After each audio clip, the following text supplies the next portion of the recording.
वैसे जब flight delay होने का पता चलता है तो गुस्सा तो बहुत आता है, लेकिन क्या आपका भी मन करता है कि पायलट को जाके पीट दो?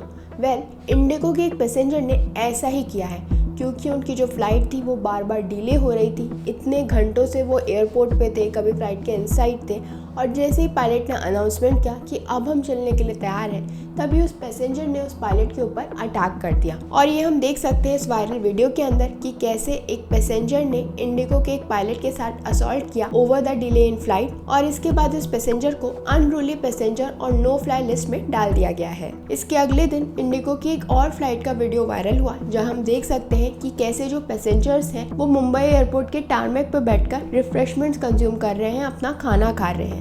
मैं आपको बता दूं कि टारमेक पे इस तरीके से बैठना एंड स्पेशली रिफ्रेशमेंट्स कंज्यूम करना बिल्कुल भी अलाउड नहीं है। जब ये वीडियो वायरल हुआ तो जो मिनिस्ट्री ऑफ सिविल एविएशन है, उन्होंने एक शो कॉज नोटिस इशू किया है to IndiGo airlines and Mumbai airport. और इस नोटिस के अकॉर्डिंग दोनों ही, जो इंडिगो एयरलाइंस है और जो मुंबई एयरपोर्ट है, उन्होंने ढंग से काम नहीं किया। अगर फ्लाइट डिले होने वाली थी, इस तरीके की सिचुएशन आने वाली थी, तो उन्हें ढंग से जो है प्रॉपर अरेंजमेंट करना चाहिए था अपने पैसेंजर्स की तरह। इस तरह से नहीं कि जो एयरपोर्ट है उसे रेलवे स्टेशन बना के वहीं टारमेक पर बैठ के लोग जो है रिफ्रेशमेंट कंज्यूम कर रहे हैं, ये बिल्कुल भी अलाउड नहीं है। तो क्या आप लोगों ने सोचा है कि ये सब क्यों हो रहा है? क्यों इतनी जो फ्लाइट्स हैं वो डिले हो रही हैं, कैंसिल हो रही हैं, या फिर जो लैंडिंग है वो किसी और ही थर्ड प्लेस पे करानी पड़ रही है? तो इस सब का एक ही रीज़न है, वो है फॉग। क्योंकि ज़्यादातर अगर हम जो फ्लाइट्स देखें वो या तो दिल्ली से ओरिजिनेट हो रही हैं या दिल्ली के अंदर लैंड होने वाली थी, जिनके साथ ऐसा हो रहा है। और अब ऐसे जो इंसिडेंट्स हैं वो इंडिगो के साथ ही क्यों हो रहे हैं? इसका रीज़न ये है कि जो इंडिगो है वो इंडिया की लार्जेस्ट कैरियर है बाय पैसेंजर मार्केट शेयर, और इसीलिए क्योंकि जो इंडिगा है उसकी फ्लाइट ज़्यादा हैं, तो ऐसे इंसिडेंट्स होने के चांसेस भी उन्हीं के साथ ज़्यादा हैं, क्योंकि उनका जो डोमेस्टिक मार्केट शेयर है it is 61.8%। So we can see कि दिल्ली का जो फॉग है, इसकी वजह से जो फ्लाइट्स हैं वो 6-6, 7-7 घंटे लेट हो रही हैं या फिर कैंसिल हो रही हैं। अभी तक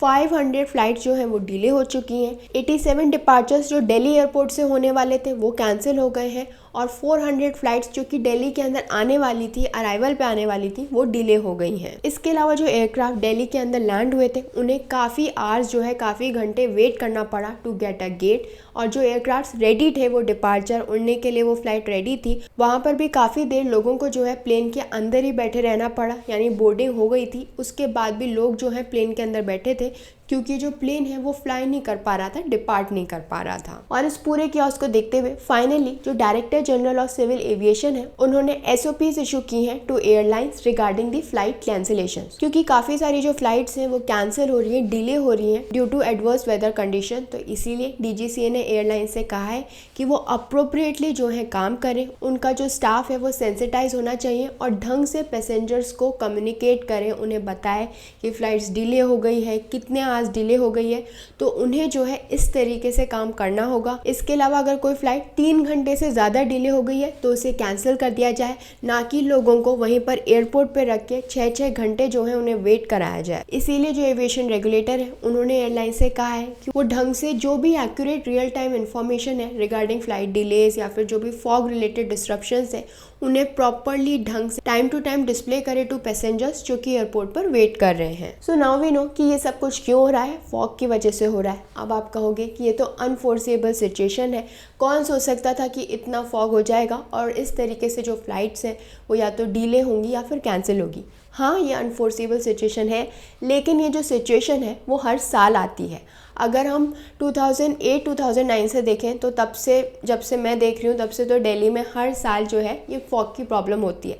तो तब से लेके अब तक क्या जो गवर्नमेंट है या जो एयरलाइंस है वो इस बात का कोई सॉल्यूशन नहीं निकाल पाए, क्योंकि फॉग तो और कंट्रीज़ में भी होता है, इंडिया के लिए नहीं है। लेकिन इतने सारे फ्लाइट डिलेज और इतनी सारी प्रॉब्लम्स, कन्फ्यूजन की ढंग से कोई प्रिपेयर्ड ही नहीं है। ना तो पायलट प्रिपेयर्ड है, ना जो हमारी एयरलाइंस है वो प्रिपेयर्ड है। कैसे लोगों को कम्युनिकेट करना है, पैसेंजर्स को कैसे कम्युनिकेट करना है, वो भी उन्हें नहीं पता। वो भी DGCA नोटिस कर दे रहा है कि भाई जो बता रहे हैं, जो डिले है, सबको ढंग से बताओ।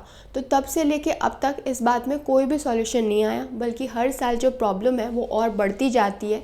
यहाँ तक बढ़ गई कि एक पैसेंजर ने एक पायलट को असॉल्ट कर दिया है। सो आई एग्री कि हम फॉग को तो नहीं रोक सकते, लेकिन उस सिचुएशन में कैसे कैसे काम करना है, इसके लिए क्या नई टेक्नोलॉजी को हम यूज़ करें, कम से कम उस पर तो वर्क कर सकते हैं। क्योंकि हर साल फॉग जैसी सिचुएशन के आने के बाद जो एयरलाइन है वो ऐसे रिस्पॉन्ड करती है कि उन्हें कोई क्लू नहीं है कि इससे कैसे डील करना है, जबकि ये सिचुएशन हर साल अराइज होती है। इनफैक्ट 2016 के अंदर उस टाइम के जो सिविल एविएशन मिनिस्टर थे अशोक गजापति राजू पुछापति, उन्होंने इलेबोरेट किया था अबाउट एन इलेबोरेट प्लान जो कि DGCA ने बनाया था for low visibility operations. But unfortunately 2024 भी आ गया है और अभी तक इस प्लान को पब्लिसाइज नहीं किया गया है। सो आज भी हमारे पास यही सॉल्यूशन है कि फॉग जैसी सिचुएशन क्रिएट हो जाती है, उसके बाद जो DGCA है वो SOP यानी स्टैंडर्ड ऑपरेटिंग प्रोसीजर जो है वो इशू करती है कि आपको क्या करना है, एयरलाइंस को क्या करना है, उनके स्टाफ को कैसे कम्युनिकेट करना है पैसेंजर्स को। हर साल हम ये सेम चीज़ जो है करते हैं। बट क्या एक्चुअली में हमारे पास कोई टेक्नोलॉजी नहीं है, कुछ भी ऐसा नहीं है जिससे हम फॉग जैसे सिचुएशन में भी जो फ्लाइट्स हैं उन्हें टाइम पर जो है उड़ा सके, टाइम पर उनका अराइवल हो सके और टाइम पर उनका डिपार्चर हो सके। जी हाँ, ऐसी टेक्नोलॉजी है, दो उस टेक्नोलॉजी को यूज़ करते समय भी कुछ प्रॉब्लम्स होंगी, लेकिन एटलीस्ट इस तरीके की सिचुएशन तो नहीं होगी कि थोड़ा भी अगर फॉग होता है तो हमारी जो फ्लाइट्स हैं वो इस तरीके से डिले हो जाती हैं या फिर कैंसिल हो जाती हैं। सो आई एग्री, जब फॉग जैसी सिचुएशन होती है तो उस टाइम पर किसी भी एयरक्राफ्ट को जो लैंड करना होता है वो मुश्किल होता है। It is a unique set of challenges जो कि डिमांड करता है precise coordination, advance technology and की फोकस ऑन सेफ्टी। क्योंकि जब ऐसी सिचुएशन होती है तो जो पायलट और एयर ट्रैफिक कंट्रोलर्स हैं उन्हें काफ़ी क्लोजली जो है कोलैबोरेट करना होगा एक दूसरे के साथ, ताकि वो इंश्योर कर सकें सेफ लैंडिंग, वो भी तब जब जो विजिबिलिटी है वो बहुत ही लिमिटेड है बाय डेंस फॉग। और इसके लिए जो प्राइमरी टूल है वो है इंस्ट्रूमेंट लैंडिंग सिस्टम, जिसे हम शॉर्ट में ILS भी कहते हैं। तो ये जो ILS है ये ground based radio navigation system है जो कि प्रोवाइड करता है पायलट्स को with accurate information about their aircraft position and alignment with the runway. यानी ये जो है ढंग से पायलट को सब कुछ बताएगा कि कैसे क्या हो रहा है, क्योंकि विजिबिलिटी तो है नहीं, तो ये जो रेडियो नेविगेशन सिस्टम है यही पूरा उन्हें डायरेक्ट करेगा कि कैसे वो है लैंडिंग कर सकते हैं। तो ये जो पूरी ILS की टेक्नोलॉजी है ये दो कंपोनेंट्स की होती है। पहला तो होता है localiser and the second is the glide slope. तो जो ILS है वो गाइड करता है पायलट्स को along both horizontal and vertical axis और उनको मदद करता है in maintaining the correct approach path during the low visibility conditions. और इसी ILS सिस्टम की हेल्प से जो पायलट है वो समझ पाते हैं कैसे जो उनका एयरक्राफ्ट है उसकी पोजीशन क्या है with respect to an airport runway without needing to physically see, यानी बिना देखे भी वो ILS सिस्टम की मदद से एयरक्राफ्ट को लैंड कर पाते हैं। इसके अलावा ये जो ILS है वो वार्न करेगा पायलट्स को इन केस उनके जो जेट्स हैं वो फ्लाई नहीं कर पा रहे हैं to meet the runway center line, और ये जो है वार्न करता है पायलट्स को इन केस जो जेट्स हैं वो काफ़ी लो हैं या फिर काफ़ी हाई हैं, जिसकी वजह से जो रिस्क ऑफ अंडर शूटिंग या फिर ओवर शूटिंग होती है द रनवे की उसे हम कम कर सकते हैं।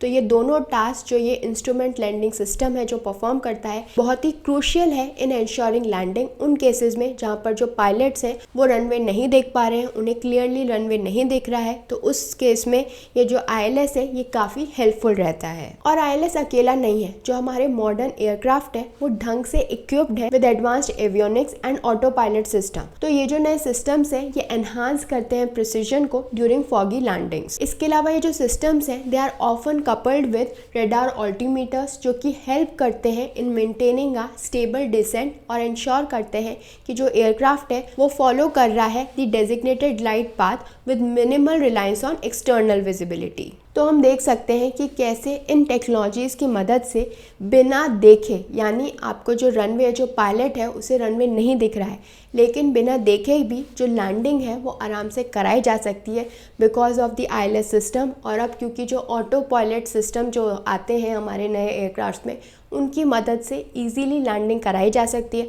ऑब्वियसली इसमें और भी बहुत सारे फैक्टर्स हैं, जैसे कि जो पायलट की स्किल है वो बहुत ही क्रिटिकल है इन एग्जीक्यूटिंग द सेफ लैंडिंग, क्योंकि जो फॉगी कंडीशंस हैं उसके अंदर जो पायलट है वो हेविली रिलाई करता है उसकी ट्रेनिंग और एक्सपीरियंस पर to make the real time decisions. इसीलिए पायलट का जो फोकस है, उसका जो अटेंशन है ऑन डिटेल्स, वो काफ़ी ज़रूरी है, क्योंकि वो नेविगेट करते हैं the complex web of information जो कि उन्हें कॉकपिट के जो इंस्ट्रूमेंट्स हैं उसके थ्रू दी जा रही है, और जो भी वो कम्युनिकेट कर रहे हैं with the air traffic control वो भी काफ़ी एफिशिएंट होना चाहिए। तो इसलिए पायलट की स्किल तो बहुत ही ज़रूरी है, क्योंकि वो सिर्फ और सिर्फ कम्युनिकेशन के बेसिस पे लैंडिंग कर रहा है, उसे रनवे ढंग से नहीं दिख रहा है, क्लियरली नहीं दिख रहा है। इसके अलावा जो एयरपोर्ट का इंफ्रास्ट्रक्चर है वो भी काफ़ी रोल प्ले करता है, क्योंकि जो एयरपोर्ट्स हैं, जो रनवे हैं, वहाँ पर एडिक्वेट लाइटिंग होनी चाहिए, including center line lights and runway edge light, जो कि हेल्प करेगा पायलट को in maintaining special awareness during the final stages of descent. इसके अलावा हमारे पास एक एडवांस्ड रनवे मॉनिटरिंग सिस्टम भी होता है, जिसे हम रनवे विजुअल रेंज सेंसर्स कहते हैं, जो कि प्रोवाइड करता है real time information on visibility conditions. इसके अलावा असिस्ट करता है एयर ट्रैफिक कंट्रोलर्स को कि वो इन्फॉर्म डिसीजन मेकिंग कर सके कि कब उन्हें एयरक्राफ्ट को क्लियर करना है फॉर लैंडिंग।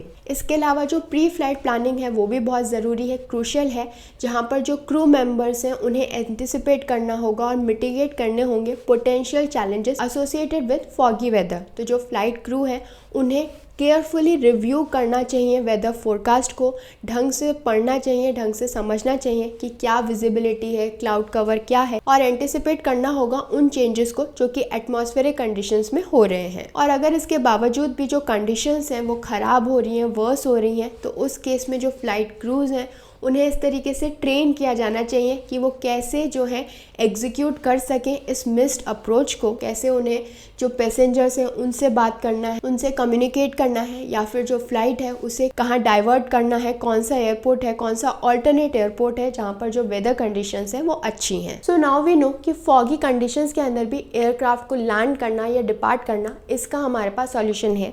लेकिन कैसे हम इस सॉल्यूशन को इम्प्लीमेंट करें, कैसे इंश्योर करें कि जो हमारे पायलट्स हैं वो स्किल्ड हैं, जो हमारे रनवेज हैं वहाँ पर प्रॉपर चीज़ें अवेलेबल हैं, तो इस सब के लिए हमें एफ़र्ट्स लेने होंगे। जो सिविल एविएशन मिनिस्ट्री है उससे एफ़र्ट्स लेने होंगे, ताकि जब ऐसी सिचुएशन अराइज होती है तो इतना क्योस ना क्रिएट हो जितना इस समय क्रिएट हो चुका है। तो ये तो बात हो गई कि क्या क्या स्ट्रैटेजीज़ हम अपना सकते हैं। अब मैं बात कर लेती हूँ उस पैसेंजर की जिसने अपने पायलट को, अपने प्लेन के पायलट को अटैक किया था। उसके साथ क्या होगा? मैंने आपको स्टार्टिंग में बताया था कि उसे अनरूली पैसेंजर डिक्लेयर कर दिया है। अब ये जो अनरूली पैसेंजर्स हैं ये कौन होते हैं और इनके साथ क्या किया जाता है? तो इस तरीके का जो अनरूली और डिसरप्टिव बिहेवियर कोई भी पर्सन एयरक्राफ्ट पर करता है तो उसे एज एन ऑफेंस माना जाता है, और ये एक पनिशेबल एक्ट है। ऑल्दो ये जो अनरूली पैसेंजर्स की कैटेगरी है वो बहुत ही कम है, बहुत ही कम ऐसे इंस्टेंसेस जो हैं वो देखने को मिलते हैं, but we should never forget कि ऐसा एक भी अग्रेसिव पैसेंजर जो है वो एयरक्राफ्ट की जो सेफ्टी है, ऑन बोर्ड सेफ्टी है, उसे प्रॉब्लम में डाल सकता है। इसीलिए जो अनरूली पैसेंजर्स हैं उन्हें पनिशमेंट मिलना बहुत ज़रूरी है, क्योंकि जो अनरूली पैसेंजर्स हैं वो बाकी लोगों को भी अफेक्ट करते हैं। जो भी प्रोसेस कनेक्टेड होता है फ्लाइट ऑपरेशन से उसे डिसरप्ट करने की कोशिश करते हैं। इसलिए जो हमारा CAR है यानी सिविल एविएशन रिक्वायरमेंट्स जो है, उन्होंने कुछ रूल्स बनाए हैं in regard to the unruly passengers, which are rule 22, 23 and 29 of the aircraft rules 1937। तो जो रूल 22 है वो ये कहता है कि जो भी पर्सन एयरक्राफ्ट पर है वो फिजिकली या वर्बली किसी भी क्रू मेंबर को, किसी भी पर्सन को जो है असॉल्ट, इंटिमिडेट और थ्रेटन नहीं कर सकता, या फिर वो जो भी काम जो है क्रू मेंबर्स कर रहे हैं उनके काम में बाधा नहीं डाल सकता कि भाई वो अपनी ड्यूटीज़ कर रहे हैं और उसके अंदर वो उन्हें परेशान कर रहा है या कुछ ऐसा कर रहा है कि वो उन्हें उनकी ड्यूटी पूरी नहीं करने दे रहा है। तो उस केस में उस पर्सन को, उस पैसेंजर को अनरूली पैसेंजर मान लिया जाएगा। इसके अलावा जब हम एयरक्राफ्ट पर जाते हैं, जब हम बोर्ड करते हैं, तो उस टाइम पर जो क्रू मेंबर्स हैं उन्हें पैसेंजर्स को बताना चाहिए कि अगर वो इनमें से कोई भी एक्ट करेंगे तो उनका जो बिहेवियर है उसे अनरूली माना जाएगा, और ये माना जाएगा कि वो लॉ को ब्रेक कर रहे हैं। तो अगर उन्होंने लॉ को ब्रेक किया तो उन्हें अरेस्ट किया जा सकता है। जब भी ये फ्लाइट लैंड होंगी, जहाँ भी लैंड हो रही है उस जगह पर उनको अरेस्ट किया जा सकता है। अब क्या क्या काम करने पे उन्हें अरेस्ट किया जा सकता है? अगर वो फ़्लाइट के अंदर जो है अल्कोहल कंज्यूम कर रहे हैं या फिर ड्रग्स ले रहे हैं, जिसकी वजह से उन्हें जो नशा हो जाता है और वो अनरूली बिहेव करते हैं। इसके अलावा अगर वो एयरक्राफ्ट में स्मोक कर रहे हैं, जो भी पायलट इंस्ट्रक्शन दे रहा है उसे फॉलो नहीं कर रहे हैं, डिसरप्टिव मैनर में एक्ट कर रहे हैं, या फिर कोई भी ऐसे वर्ड्स यूज़ कर रहे हैं, कुछ भी ऐसा कर रहे हैं which is threatening, which is abusive against the crew और एनी अदर पैसेंजर, तो ये काम गलत है। इसके अलावा अगर वो फिज़िकली बिहेव कर रहे हैं इन अ थ्रेटनिंग, अब्यूजिव और इंसल्टिंग मैनर, तो उस केस में भी जो है उस पर्सन को जो है इस कैटेगरी में डाला जाएगा, उसे अरेस्ट किया जा सकता है। या फिर वो कुछ ऐसा कर रहे हैं जिसकी वजह से एयरक्राफ्ट या फिर एयरक्राफ्ट के अंदर जो लोग हैं उनकी सेफ्टी एंडेंजर हो रही है, उनकी सेफ्टी को थ्रेट है, तो उस केस में उस पर्सन को अनरूली पैसेंजर माना जाएगा और उसके लिए जो है पनिशमेंट होगी, उसे इमीडिएट जो है जेल में डाला जा सकता है। जैसे ये जो फ़्लाइट है जहाँ पर वो ये सब कुछ कर रहा है वो लैंड होती है, डेस्टिनेशन पर लैंड होती है, वहाँ पर उस पर्सन को अरेस्ट कर सकते हैं। अब अनरूली पैसेंजर्स की भी जो कैटेगरीज हैं उन्हें 3 लेवल्स में डिवाइड किया है। तो अब जो सिविल एविएशन रिक्वायरमेंट है उसने 3 लेवल्स बनाए हैं। लेवल 1 में इंक्लूडेड है डिसरप्टिव बिहेवियर, लेवल 2 में है फिजिकली अब्यूजिव बिहेवियर और लेवल 3 में है लाइफ थ्रेटनिंग बिहेवियर। तो उन अनरूली पैसेंजर्स को कितनी पनिशमेंट मिलेगी ये डिपेंड करेगा कि वो किस लेवल के अंदर फॉल हो रहे हैं, उसी के अकॉर्डिंग उन्हें पनिशमेंट मिलेगी। सो आई होप कि अब आप लोगों को समझ में आया होगा कि इस समय ये जो कियोस है, इंडिगो की इतनी सारी फ़्लाइट्स के अंदर ये सब प्रॉब्लम्स, ये सब वीडियोस वायरल हो रहे हैं, ये क्यों हो रहे हैं, इनका क्या क्या सॉल्यूशन है जो कि किया जा सकता है। आपको क्या लगता है, क्या ये सॉल्यूशन पॉसिबल है? क्या जो हमारी सिविल एविएशन है, जो हमारी मिनिस्ट्री है, वो इस बारे में कुछ करेगी? हमें कमेंट्स बॉक्स में बताइए। और ऐसी और भी इंटरेस्टिंग इन्फॉर्मेशन के लिए हमारे चैनल को लाइक, शेयर एंड सब्सक्राइब करें। Thank you.